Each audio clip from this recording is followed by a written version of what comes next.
Yeah, yeah. What they saying? I'm so divine, I'm so divine.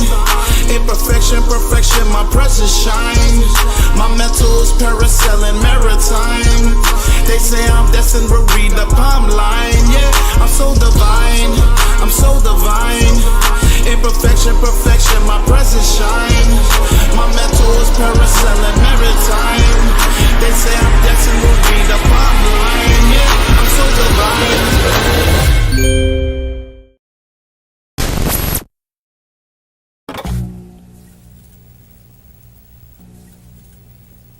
Welcome to the H.G.R.G podcast, episode 39. What's going on, fellas? Oh, sugar tanks. What's up?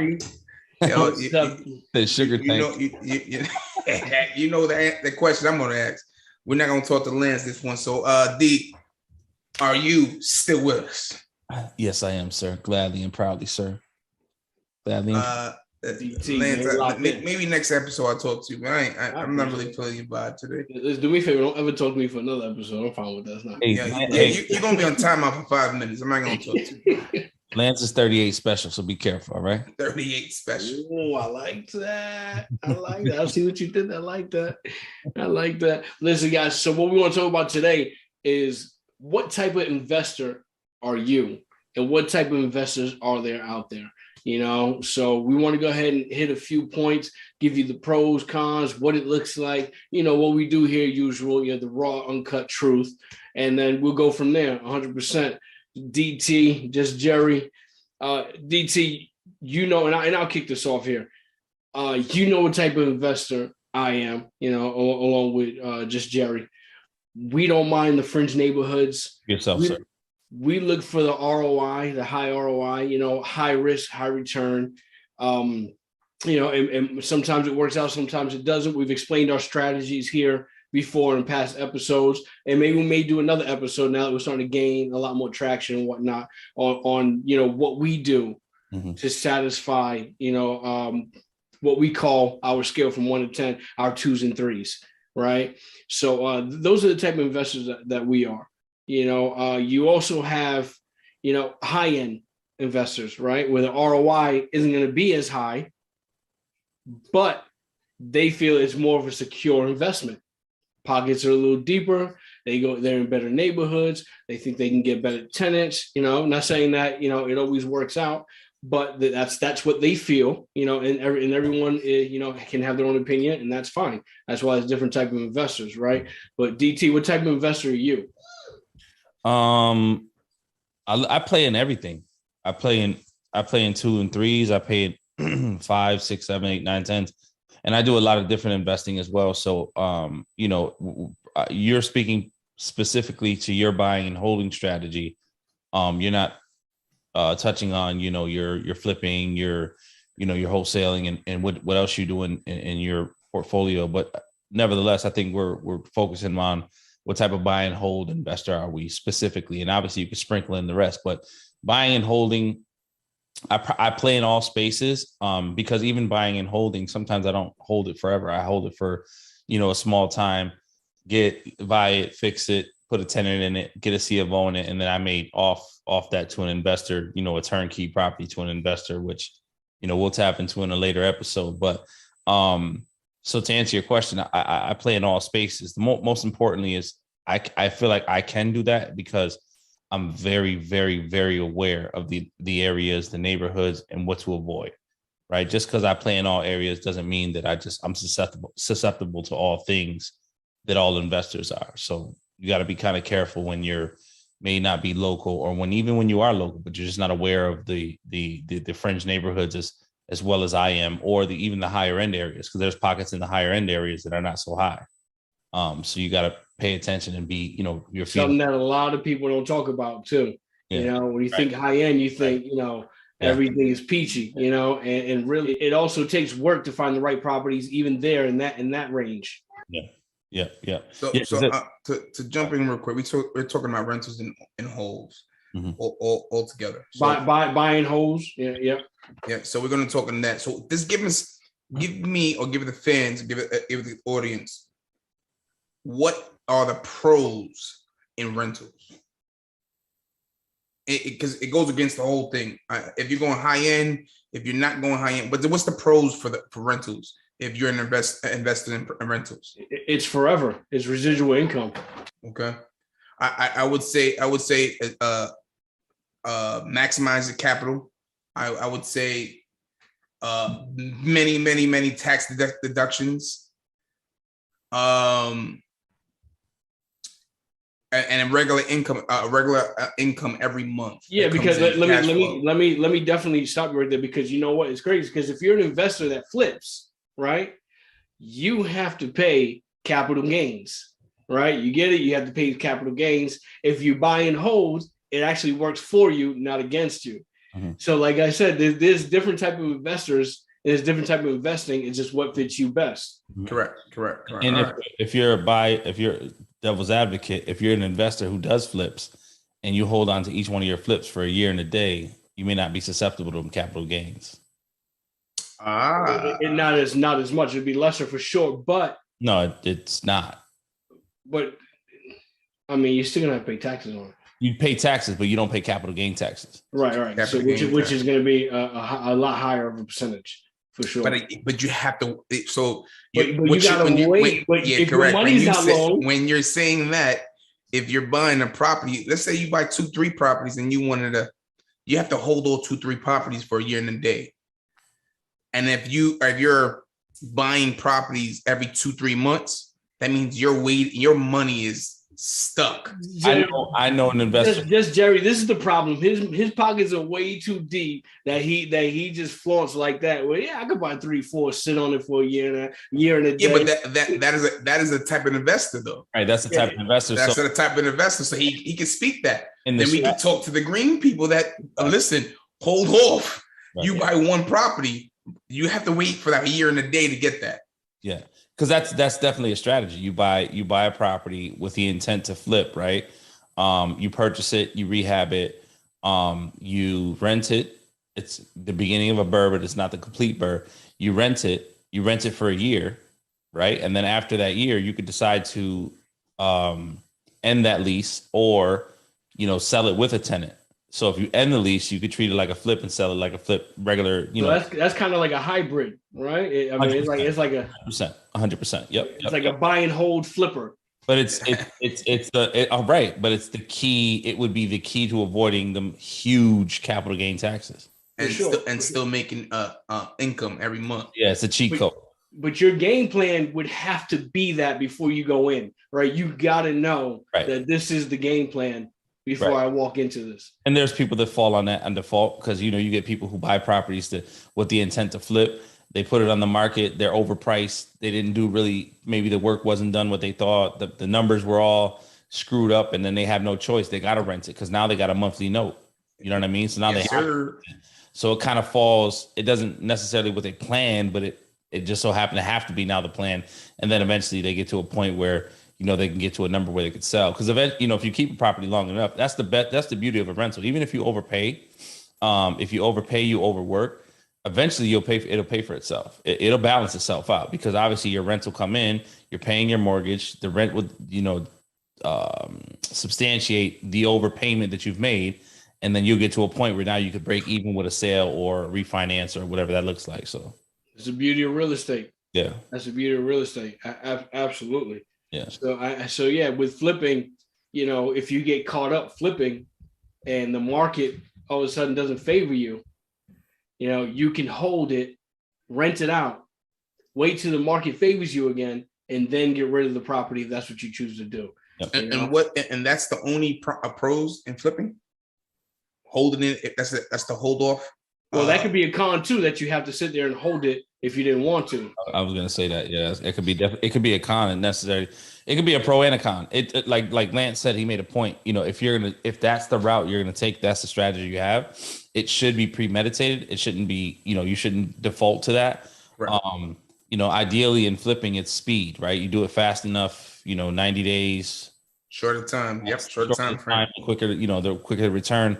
Capital gains, we'll worry about that when we get there. It's all part of the numbers anyway, right? Flipping is literally time is money. Yeah, time is money. It's all part of, it's volume. Flipping is volume. Yes, you can make especially nowadays, because flipping is it's a YouTube sensation. Wholesaling is a YouTube sensation. You go on YouTube and you everywhere you flip when you go to real estate. I'm not going to say it's a get rich quick scheme, but it's a very enticing, how to get money really fast without really having a lot of money. Specifically wholesaling. On the flipping aspect, it's a little bit different. Nevertheless, it's very clickbaity. So it's not so easy as it was before. I remember, not so long ago, I'm talking about 4 years ago, 5 years ago, where it wasn't like it is right now. The market is just so oversaturated that if you're not savvy and your feet aren't on the street and your ears aren't in conversations in rooms that you're not in, it's hard. It's not an easy game to play in. So, but when you got a reputation and people know that you do real estate, you're in housing. That's why I said in other episodes we talked about, when you get around a bunch of people, I'm not the guy who talks about, gossiping about this person's ups and downs. And my thing is, hey man, how's the real estate where you at? Like you and Lance about when you guys met, right? How's the market where you're at? And they don't have to be in different cities. We're talking different neighborhoods. Do you know anybody in your family that has a property or somebody, friend or family that's, needs to get rid of their house or is in a bad spot that I may be able to help them out in some way, shape, form, or fashion? If I can't buy it, maybe I can give some advice. So that's my conversation. But those have led me to more deals than the MLS. So you're telling me 4 or 5 years ago, it was a lot easier than what it was now. Yeah. Right. Yeah. To acquire. F you, YouTube. Thank you for that. We appreciate it. Yeah, we're definitely on YouTube this week. So is that a con though? That you have to have more knowledge and networking to get into flipping? It depends on how you look at it. I wouldn't say it's a con. I wouldn't say it's a con. I think it could be a pro. It's a con for somebody who's like a first time doer. You know what I mean? It could be a con, but for, somebody like you and I who are, seasoned and out here, I don't think it's a con, because like I said, it's, I don't know if you guys are in the car buying in car auctions, but I've been to car auctions. I got a really, really good friend. He's like my brother that has a car dealership. So whenever I wanted a car, he would take me to the auction. I could buy the car, whatever I want. So when I went to the auction, it was like, man, everybody here is doing the same thing I'm doing. Right. And nobody here has a clue. You know what I'm saying? So it was just oversaturated. They should make it a little bit more private is the way I viewed it back then. So now is kind of how I view that flipping thing. It should be a little bit more exclusive. I don't think it's just. Yeah, but that's because you are seasoned and you're knowledgeable. So a green investor who's trying to flip, who's trying to get hit with the YouTube knowledge that Lance doesn't like. I'm a YouTube junkie, but YouTube just messed it up for everybody. That's what I'm saying. It messed the bag up. I would say you're a graduate. You got like a he got a 4.0 and you correct. So I don't get it, but I am a graduate of YouTube University, but I'm just saying. I'm just saying. My thing, I got a quick story. I went to an auction to get my first car, and first of all, I didn't know what I was doing. I was there with my grandmother. She had no clue what she was doing, right? And the dude's talking 1 million miles per hour. Hey, 35. I mean, it was like real. I was like, oh shit. So what happened was I bid on the wrong car. Oh wow! But I ended up winning it, and I was like, wait, it was like, what was it? It was like an MPV van or something like that. I don't know. Yeah, MPV, Mazda. Yeah, I was like, sir, there's no way I could drive around in my neighborhood with this. There's no way I could do that. I'm never doing this because I'm gonna ruin all my chances with any female that I ever wanted in my life. They make you buy it? They didn't make me buy it. They didn't make me buy it. Got lucky. It was like $2,000. Yeah. You know typically they make you pay like a minimum fee, like $4 or $5, whatever. Yep. Yeah. And maybe my grandmother might have done it for me on the side. I don't know, but all I know is that I was like, I do not want this piece of shit van that they're about to give me. I can't do it. MPVs were a thing in back in the neighborhood. Yeah, that was a hot commodity at one point in time. It was older than old, my guy. Yeah, they didn't make like two colors, ripped interior. No, I'm good. It might have been right up your alley at the time. I'm not that type of investor. I can't do that. I like fringe neighborhoods, not fringe cars. I'm good. I'm good 100%. But yeah, I know we went off into the flipping, right? But we're and I know DT dabbles in a lot, right? My main thing is buy and hold always. But you'd be surprised that a lot of people aren't always big on the ROI. You know, they're bigger, especially DT. You said this before. The older they get, the less headaches they want. Yep. So they'd rather, purchase properties that's going to give them less headaches, maybe less return, but less headaches as well. Yeah, to your point, you said it many times, and I don't know if you got to take credit too sometimes, brother. Let me show you how to do this. They like to just park their money in a place where they know it's safe, right? So they'll buy high value properties in high value neighborhoods that they know that property value is always going to stay the same. There's not a high risk. It's very low risk, right? But it comes at a high price point. They don't really care that there's a 2% return on that investment. All they care about is that asset is going to always remain at that same value.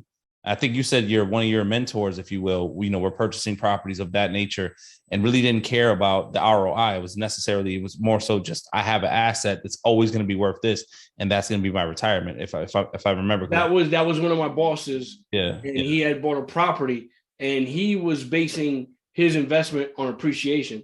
Right. So by the time he retires in 20 years, that is appreciated enough that he can cash that in, and he can go ahead and use that for his retirement as well. Yeah. So he overpaid initially with the anticipation for appreciation, which, Lord willing, it worked in his favor. But you know how many people do that and it don't work in their favor. So nevertheless, that's the type of investor. You know what I mean? And let's be clear, though, when you say not work in their favor, doesn't mean he lost his money.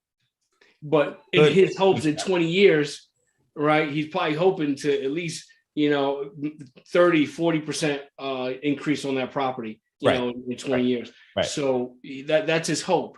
But if not, all he did was park that money anyway, probably made some money or maybe got it all paid down. Yeah. He probably not making much money, but there's going to be no mortgage, or minimal mortgage by the time he's ready. Or he's paid down so much he could sell it, cash in most of it, and he's good to go. Yeah. So. Types of investors. I think what's important to highlight, because a lot of what we do when we talk to our students, and we're learning our students, when we talk to new investors and we're learning our investors. This is why this whole topic came up for this specific episode, because it's important for you to understand what type of investor you are, and then maybe understand what type of investor you want to be. Because not every when you listen to that, you are. Yeah. You are. Because not every investor starts off, where they want to finish, right? Because their pockets may not allow them to. Right. Some investors start off with the aspiration to be a higher end investor, or even a mid-level investor, but their pockets only allow them to purchase, fringe neighborhoods, the lower level properties initially.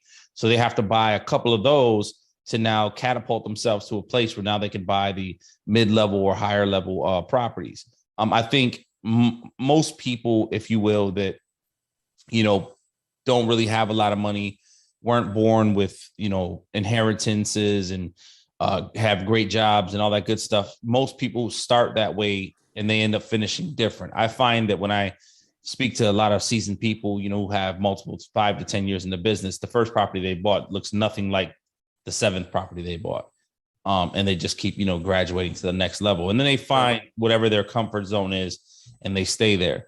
I not tapping myself in the back or anything like that. I have the ability, thank God, to play in all levels, because number one, I have a very clear understanding of what they are. And number two, even though I'm not really comfortable in those places, I always have a plan B, an exit strategy for them. That is the most important thing you ever said. Right. And whoever's listening as a conversation, exit strategy is your number one safe plan. Mm-hmm. If you do not know real estate, don't know real estate, but know your exit plan. Right. Right. And how difficult is that, Jerry? Like, is it something that is it rocket science? Not at all. How simple can an exit strategy be? Because so you say that, right? And then for me listening, I might think like, oh, what is it that I don't know? What is he saying that I'm not getting? You can put it right back on the market. Really turn it around. That's what happens. So the conversations you just said it, we're flipping. So you gave me this exit strategy for 366 days. You don't want to pay property gains? Okay, hold it, but rent it, and then flip it with a tenant inside. Somebody's gonna buy it, or without. So the conversation is, you just gave them an exit strategy on flipping. Lance just gave them an exit strategy on renting. Put it back on the market. It's really that simple. It's not. It's really that simple. It's really that simple. It's really that simple. The part, because we got to point out the bad, right? The stuff that really nobody talks about, because this is obviously this is how I feed my family. This is our bread and butter collectively, but we got to talk about the bad too, right? How do you guys talk about real estate like it's just so bulletproof, like you can't make a mistake? If there was a mistake you can make, what is it? And specifically when it comes to type of investors, if it doesn't matter if I'm a lower level investor or a higher level investor. And when I say lower and higher levels, I'm talking about price point entries, not necessarily neighborhoods and demographics, but, it could be relevant to that as well. But, what mistakes can I make? Okay, yeah, I bought a property and it's not working. I put it back on the market. Is there any way I fail? Can I buy any property at any price point and it not work for me for the first 6 months, a year, 2 years, and I can just throw it back on a market and I'll get all my money back? Is that bulletproof, or is there something I got to be aware of? Nah, definitely not bulletproof. I tell you that right now. I definitely tell you that now, right now. But so it's bulletproof, is not at the same time. Right. So you can put it back in the market, and let's say you spend $100,000 on the property. If you did nothing to the property, depending on the market, is that saying that they bought right though? Or did they buy right? Great point, Lance. Great point.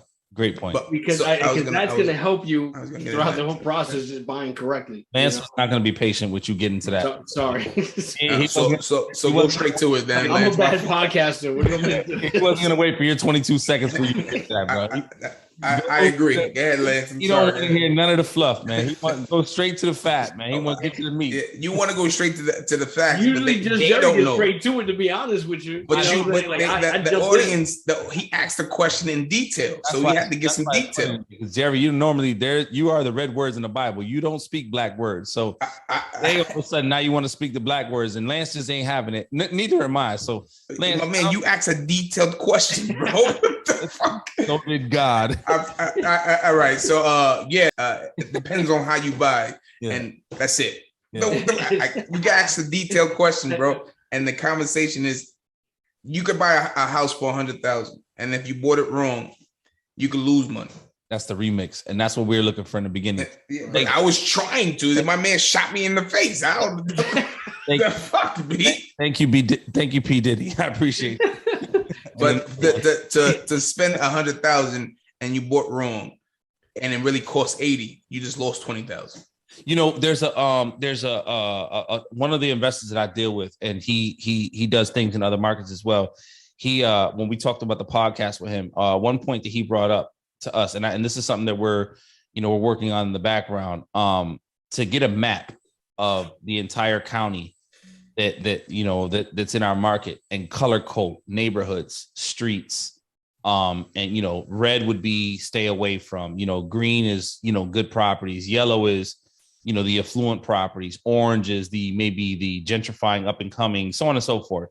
I think that would be super, super relevant to the type of investor you are, which would help you avoid, what Lance and Jerry are saying is, buying right. And that map being color coordinated by Lance, Jerry, and I would be helping you avoid not buying right. So look for that, upcoming in the future. Not that we're going to give it away, right here on our podcast or whatever. We might flash on it, but nevertheless, that's part of the that's gonna be the portal. Back at the portal. that we have, and it's just something that's super relevant. Other people do it in their markets, but obviously you gotta you don't just get that for free, but it's a very, very important part of being still adding to the portal. Being buying right, not being buying right in your market, and how important that is, because it doesn't matter how savvy you are. You could be the best real estate investor in your town, your city, your state, and if you don't buy right, it ain't gonna work. Men lie, women lie, numbers don't lie, and you can't make a property that is not in the right area, that doesn't have the right team, doesn't have the right everything around it. You know what I mean? Demographics, streets, could be in a drug area, could be around a school zone, it could be in a bus line, it could be just a lot of variables that make the property, good, bad, or ugly. And you're just not gonna you can't fix that. There's certain things you just can't fix. But if when you bought it understanding what it is, where it is, how it is, right? And with all those things, you understood you're going to take certain hits, but because you got it at a certain price point and the numbers work and you still buy it, that is how you buy right. Correct. Right. And that's if you want to get rid of it, have to get rid of it. That's how you don't lose anything. Right. So it's definitely a bunch of type. There's a bunch of type of investors. There's a great thing you said, just Jerry, was an exit plan. You want to always have that, no matter what type of investor you are, whether it's appreciation, buy and hold in fringe neighborhoods, buy and hold in the, in the. How do you know? How do you know what type of investor you are? I mean, it's all about what you're looking for. Go ahead. Right. There's certain types, but you could be all in one, like we are. But there's rental properties. You're buy and hold. There's a flipper. There's a group, and you could do it in a group. You could also buy in a trust fund, a real estate trust fund. Specifically, like a buy and hold investor, right? Mm-hmm. How do that person wants to get paid every month? I mean, they want to get paid every month. Go ahead, you're right. But how do you know if buying and holding is the topic, right? The other stuff we're gonna push to the side for now.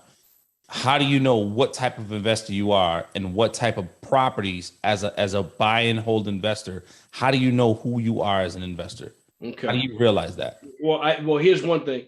If you don't want to work and you complain about your job and you want to get out, and this is not what you want to do, you want to be free, you want to sit on the beach like you see on Instagram or YouTube, then you're a buy and hold type of investor. You want the residual income. You want to get the properties, and then you want to make money while you sleep, right? That makes you a buy and hold investor. If your person doesn't mind going out there getting it, you might be a flipper where you only get paid as you find the properties and flip them. So and that might be the type of person you are, where you don't mind grinding and you don't mind looking for the next property so you can get the next check and the next payday. Fast forward. I want to be on the beach. I know I'm a buy and hold investor. I know that's the type of person I want to be. I want the residual income, right? Now, how do I know what type of investor I am as a buy and holder? Being that I know that I want residual income, how do I know what type of buy and hold investor I am or I should be? How do I gauge my appetite? How do I realize whether I'm a fringe neighborhood, higher end, lower end, mid level? So I got two. That's a 2-part answer. Mm-hmm. One answer is H.G.R.G.club. Look them up. They'll help you find out what you want to do. Good point. Second is dabble. The money you have in your pocket, dabble a little bit. Dabble with a fringe neighborhood. You don't like that, you put that back on the market, go a little higher, or use that fringe neighborhood to get a little upgrade. If that's the one you like, you stay there. If you do not like that one, use that property to get a little higher. Once you get to the comfortability of it, you like to the hold that you're holding, you stay there. Right, because you might buy a property that's high end. Right, your pockets might be deep, right, and you might start buying a high end property, and you go, well, I cannot sit on the beach with this ROI. Right, I can't sit on the beach with what I'm making here. Yeah, I'm gonna have to buy 100 of these to feel comfortable, But if I go down a step, I might only have to buy 50 of these to be where I want to be at. Yeah. And you know what I find often is that you get people who are on the higher, they start on the higher scale. They enter in the buy and hold on like the 5, 6, 7 and better scale, if you will. And it's a comfort zone for them. Their returns are not the greatest, but it's a comfort zone for them. And then once they get locked in with the team, the H.G.R.G's team, through past experience, they get so comfortable that now they're willing to take a little bit more risk because they know they have the right team in place that are going to handle those, little, maybe a step down, which are higher risk, higher reward, but their risk they feel like is minimized because they have the right team. Right. Several people will when you first get introduced to them, they won't buy less than a 7. 7s, 8, 9s, and 10s. That's my wheelhouse. That's my space. That's where I'm going to stay, and that's where I'm going to play. After a couple years, whatever of dealing with them and talking to them, and they begin to be inquisitive. Hey, what space do you play in? What's your comfort zone? And I always refer back to like the 5s and 6s, 4, 5s and 6s. I live and play in that space. That's my it's my comfort zone. That's where that's where I come from. That's where I want to stay. It just to me, it's just where it's at. It's the bread and butter for me. So, but how do you know? Obviously, I know I'm born and raised here. I know the streets. I know but what about the neighborhoods? Again, I know the pockets. I know this. I know that. Oh wow, what do the returns look like? Well, you buy at this price point. Your return is this price point. Wow. So I could buy maybe 2 for the price of 1. Right. Yeah. Yeah, you just got to be, right. And obviously that's where H.G.R.G comes into play. And a huge part of what we do is that.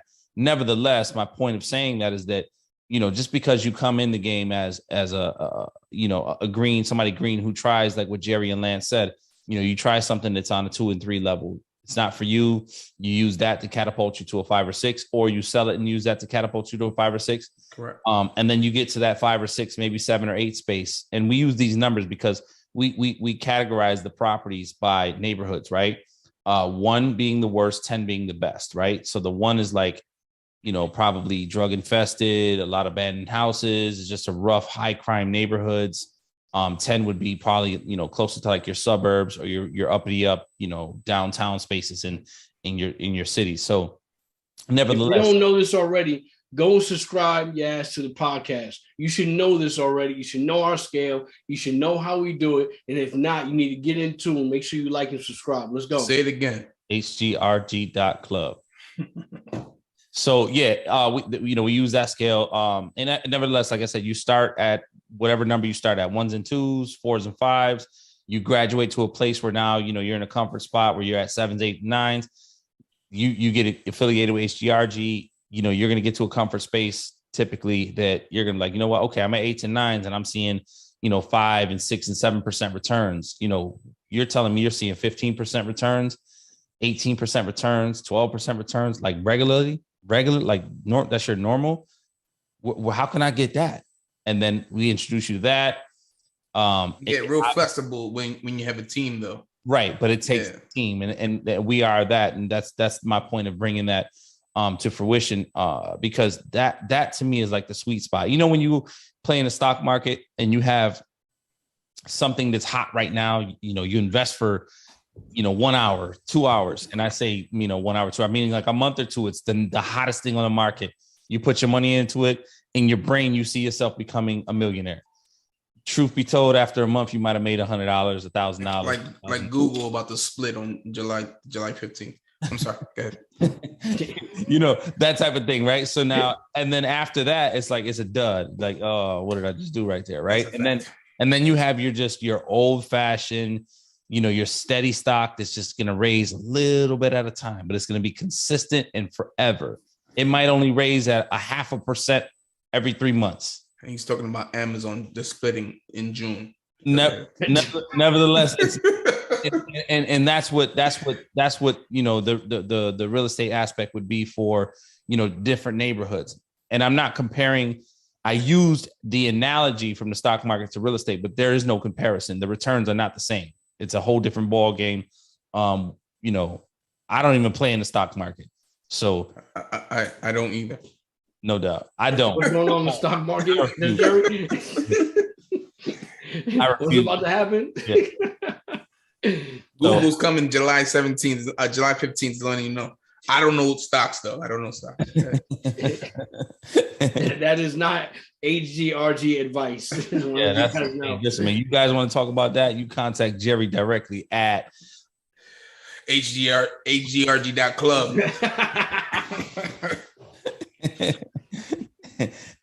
Too funny. But listen, guys, like we said, there's a bunch of type of investors, pros and cons. You always want to exit strategy. I think we touched on a lot today. We gave you, once again, this is always raw. It's just like a conversation. This is what we like to do on our podcast. It's structured, but it's free. And we feel like you guys love that, and that's what we love to do. And we appreciate you guys being here for another episode. Make sure you like, subscribe, go to HGRG.club. We're here now. Let's go. Sir.